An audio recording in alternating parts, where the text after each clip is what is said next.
बेटा ये हमारी पृथ्वी का मैंने चित्र बनाया है। क्या कहा है पृथ्वी का? भू आप। भू आप, भू आप मतलब जियोइड। क्या अर्थ है जियोइड का? ध्रुवों से चपटा और बीच में उभरा हुआ, बल्जिंग पार्ट है, ये थोड़ा उभरा हुआ पार्ट है। ठीक, ये हमारे पृथ्वी का आकार है। पृथ्वी पर अगर हमें किसी भी स्थान का निर्धारण करना हो कि कौन सी जगह कहां पर है, इसके लिए हम लोगों ने क्या किया हुआ है, पृथ्वी पर काल्पनिक रेखाएं खींची हैं। ये अभी मैंने आपको बताया था। इन काल्पनिक रेखाओं को जो हमने ध्रुव, उत्तरी ध्रुव से दक्षिणी ध्रुव की तरफ खींची हैं, उन्हें हमने क्या कहा है? उन्हें हमने कहा है देशांतर रेखाएं, यानी कि लॉन्गिट्यूडनल लाइंस। क्या कहा है? लॉन्गिट्यूडनल या देशांतर रेखाएं।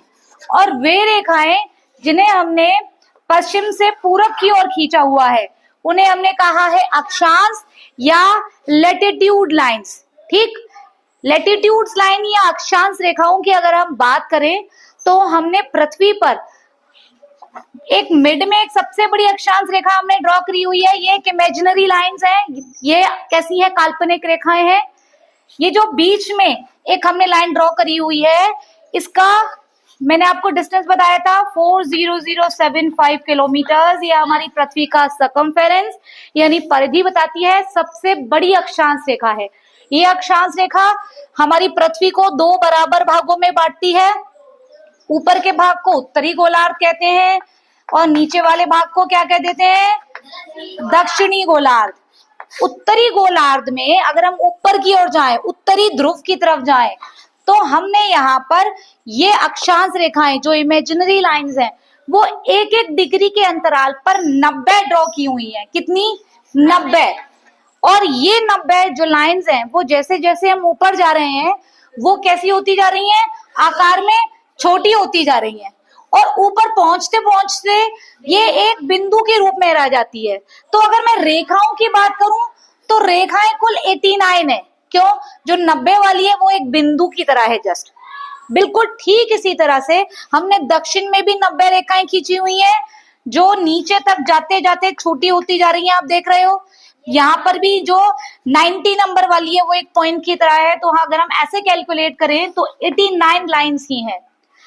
लेकिन अगर हम टोटल 90 ही मान करके चलें तो 90 प्लस 90 और ये एक बड़ी भूमध्य रेखा, टोटल हमारी 181 हमारी क्या हो रही है? ये अक्षांश रेखाएं, लॉन्गिट्यूडनल लाइंस हो रही हैं।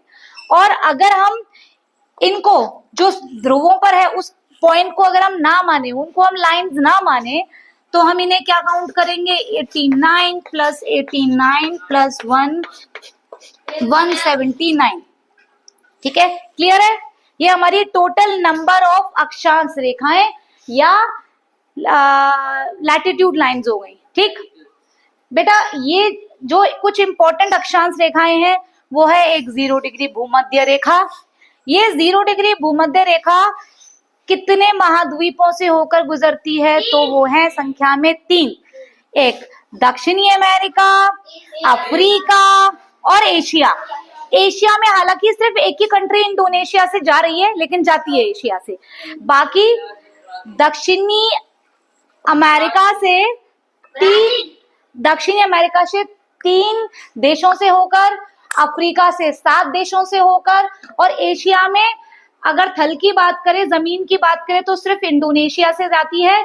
और अगर पानी वाली सीमा की बात करें तो श्रीलंका और किरिबाटी से भी जाती है। तो टोटल नंबर ऑफ कंट्रीज जो ये क्रॉस करती है वो है 13 कंट्रीज से होकर के ये गुजरती है। कौन सी? 0 डिग्री भूमध्य रेखा, विषुवत रेखा या इक्वेटर। आप इसको किसी भी नाम से पुकार सकते हैं, ये तीनों नाम इसी के हैं। इसके बाद बेटा अगर आप उत्तरी गोलार्ध में जाएंगे तो 23.5 डिग्री पर कर्क रेखा है। ये कर्क रेखा बेटा हमारे भारत से होकर भी गुजरती है। भारत के किन किन राज्यों से गुजरती है? तो वो ये मैंने यहाँ लिखे हुए हैं: गुजरात, राजस्थान, मध्य प्रदेश, झारखंड, छत्तीसगढ़, वेस्ट बंगाल, मिजोरम और त्रिपुरा।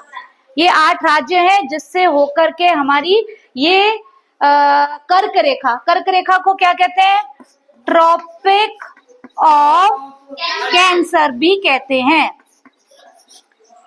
उसके ऊपर अगर आप जाएंगे कर्क रेखा के ऊपर तो 66 डिग्री पर एक आर्कटिक रेखा भी है। फिर ऐसे ही अगर आप दक्षिण में जाएंगे तो 23.5 डिग्री पर मकर रेखा है, जो भूमध्य रेखा की तरह ही दक्षिणी अमेरिका, अफ्रीका और ऑस्ट्रेलिया को क्रॉस करती है। ठीक है, ये बात याद रखेंगे आप। दक्षिणी अमेरिका, अफ्रीका और ऑस्ट्रेलिया, इन 3 महाद्वीपों से होकर के मकर रेखा गुजरती है। क्लियर है? ये हमारी हो गई अक्षांश रेखाएं। ठीक है, क्लियर है? अक्षांश रेखाओं के बारे में दोबारा ध्यान से सुन लो। अक्षांश रेखाएं काउंटिंग में 181 या 179 दोनों ठीक है, दोनों ऑप्शंस में कभी नहीं आएंगे, इसमें से एक ही आएगा। जो इस ऑप्शंस में, जो भी ऑप्शन में आता है आपको वो टिक करना है। कैसे होता है ये मैंने आपको समझा दिया। अक्षांश रेखाएं समांतर रेखाएं हैं, ये बिल्कुल बराबर दूरी पर है। कितनी दूरी पर है? एक अक्षांश रेखा से दूसरी अक्षांश रेखा के बीच की जो दूरी है वो है 111 किलोमीटर। ठीक है, क्लियर है? अक्षांश रेखा समझ में आ गया। अब देशांतर रेखा पर आ जाओ। देशांतर रेखाएं वे रेखाएं हैं जो हमने उत्तरी ध्रुव से दक्षिणी ध्रुव तक खींची हुई है। ये ऑलमोस्ट सेम है, ये नहीं थी सेम। अक्षांश रेखाएं बराबर नहीं थी, बीच वाली सबसे बड़ी थी, फिर छोटी, फिर छोटी, फिर छोटी, फिर छोटी, फिर ऊपर जाके बिंदी रह गई बस। लेकिन देशांतर रेखाएं लगभग बराबर हैं। ठीक, लगभग ऊपर से लेकर के, हमने यहाँ से ये देखिए ये लाइंस खींची हुई हैं, ऊपर से लेकर ये यहाँ नीचे तक जा रही हैं, ये लगभग बराबर हैं। लेकिन इनमें क्या अंतर है? ये समांतर नहीं होती। समांतर का मतलब ये अगर ये यहाँ देख रहे हो, यहाँ मिल रही हैं, समांतर कैसे हो सकती है? ये मिली हुई है ना, और ये मिलती हैं और दूर दूर दूर दूर दूर होती जाती है। और भूमध्य रेखा पर ये सबसे ज्यादा दूर होती है। कितनी दूर होती है? 111 किलोमीटर पॉइंट 3। ये लिखिए, यहां लिख देती हूं मैं। इनके बीच में कितना अंतर होता है? 0.3 किलोमीटर। ये डिफरेंस होता है 2 देशांतर रेखाओं के बीच में। ठीक, अब 2 देशांतर रेखाओं के बीच में ये डिफरेंस हो गया। ये कितनी होती है नंबर्स में मैं आपको बता दूं। अगर आप ये भी एक डिग्री के अंतर पे खींची हुई है, तो बेटा आप लोगों ने एंगल्स बनाए हैं, है ना? कोण जानते हो आप? एक 0 डिग्री कोण होता है, फिर न्यून कोण होता है, फिर सम कोण होता है, फिर अधिक होता है, फिर वृहत कोण होता है, फिर एक संपूर्ण कोण होता है। कितने डिग्री के कोण बनते हैं ऐसे घूमने पर? 360। अगर एक डिग्री के अंतर पे बनाएंगे तो कितने कोण बनेंगे? 360। तो ऐसे ही यहाँ भी एक डिग्री के अंतर पे बने हुए हैं, और कितने फिर लाइंस की? हर एक 360। यानी देशांतर रेखाएं हैं 360 और अक्षांश रेखाएं हैं, अक्षांश रेखाएं कितनी है? 181। ये है 360, ये है 360।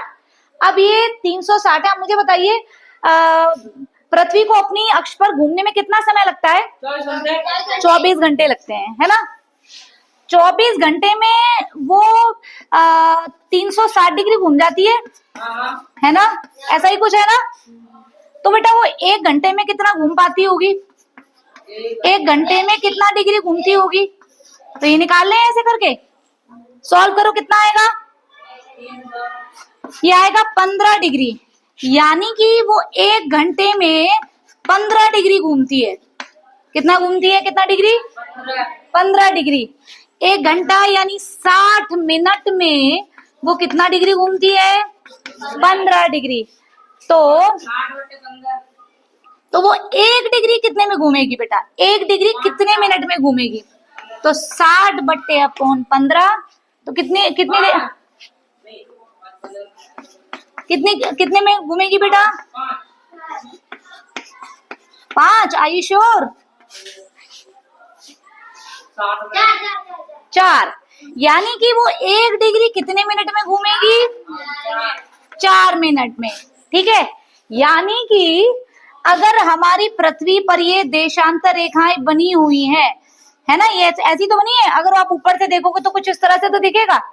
यहां से यहां तक आने में कितना टाइम लगता है? 4 मिनट। 1 डिग्री घूमने में उसे 4 मिनट लग रही है ना, तो ये 1 डिग्री हो गया ना।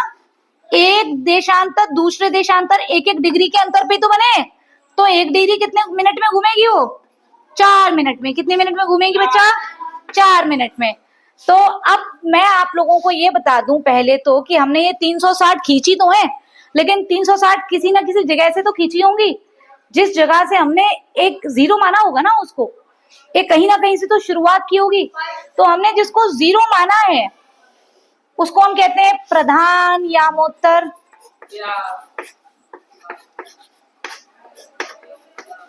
या प्रधान मध्याह्न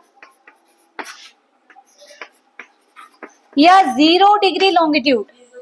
ये क्या काम करती है? ये पूरे हमारे वर्ल्ड में जितनी भी कंट्रीज हैं उनके टाइम को रेगुलेट करती है। ठीक है, इसको ग्रीनविच लाइन भी कहते हैं। ये टाइम को रेगुलेट करती है। इसके ठीक पीछे 180 वाली लाइन भी तो होगी। ऐसे करके अगर 0 है तो ऐसे ऐसे करके बहुत सारी ड्रॉ कर रखी होंगी। तो जैसे सपोज करिए ये हमारी 0 डिग्री है, तो हमने अगर यहां से काउंटिंग शुरू की 0 1 2 3 4 5 6 7 ऐसे कुल मिलाकर ठीक पीछे 180 आएगी, है ना। इसको कहेंगे हम तिथि रेखा, इसे कहेंगे हम समय रेखा। तो हम समय रेखा ही अभी जान रहे हैं। समय रेखा को हम ग्रीनविच कहते हैं क्योंकि वो इस कंट्री से होकर के गुजरती है, उस वजह से हमने उसका ये नाम दिया हुआ है। अब इसका रुको बेटा, पहले ये यहां से है 0 डिग्री। 1 मिनट अभी बस, ये 0 डिग्री है। 0 डिग्री लॉन्गिट्यूड लाइन है बेटा। 0 डिग्री लॉन्गिट्यूड इस तरफ अगर आप जाओगे, अगर आप इस तरफ जा रहे हो लॉन्गिट्यूड लाइंस में, तो 1-1 डिग्री पर 4-4 मिनट का अंतर आएगा। सपोज करिए यहां पर आपका 12 बज रहा है, 0 डिग्री पर 12 बज रहा है, दिन का 12 बज रहा है। क्या बज रहा है? दिन का 12। तो अब आप 1 डिग्री वाली लाइन पे आ गए, तो अगर अब यहाँ आपको टाइम मैं पूछूं तो आपको क्या बताओगे आप मुझे? 12:04। 12:04। अगर मैंने बोला दूसरी वाली इस पे टाइम बताओ, 12:08। तीसरी वाली पर बताओ 12 मिनट। ये इधर टाइम बढ़ रहा है, इधर की तरफ जाओगे आप पूरब की तरफ, तो हर 1 डिग्री में टाइम बढ़ेगा। कितना? 4-4 मिनट। लेकिन जब आप इस तरफ आओगे, पश्चिम की तरफ आओगे, तो वहां घटेगा। तो यहाँ 12 है, तो इस वाली पर कितना होगा? 11:55, 56। तो इधर ऐसे घटता जाएगा, टाइम घटता जाएगा। ठीक है, अगर मैं आप क्वेश्चन दूं तो तुम निकाल लोगे। अब मुझे बताओ, यहाँ 12 बज रहे हैं ग्रीनविच पर, तो 15 डिग्री पर कोई कंट्री है मान लीजिए, वहां कितना बज रहा होगा? 15 डिग्री पर। यस, निकालो फटाफट, बताओ मुझे टाइम।